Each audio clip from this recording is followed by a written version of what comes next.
Comment réduire la montagne de plastique qui s'amoncelle chaque jour un peu plus en France ? Le gouvernement a annoncé sa volonté de créer un système de bonus-malus à partir de l'année prochaine. En résumé, les produits en plastique non recyclés coûteront jusqu'à 10% plus cher que ceux fabriqués à base d'autres matériaux. Objectif affiché, parvenir à 100% de plastique recyclé d'ici 2025. D'un côté, c'est encourageant de voir que le gouvernement s'engage sur ces sujets.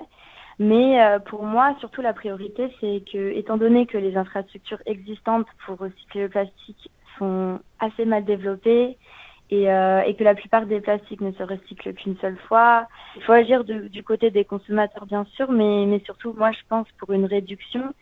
Et la réduction de plastique, nous en sommes encore loin. Ces 10 dernières années, la production mondiale a progressé de plus de 40%, mais les industriels français commencent à initier certains changements.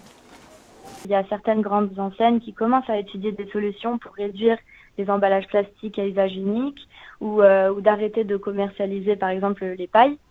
Donc à mon avis, le gouvernement pourrait aussi s'engager dans cette direction-là, sur une logique de réduction à la source et puis aussi de substitution quand les emballages sont indispensables, mais avec des matériaux qui ne sont pas du plastique.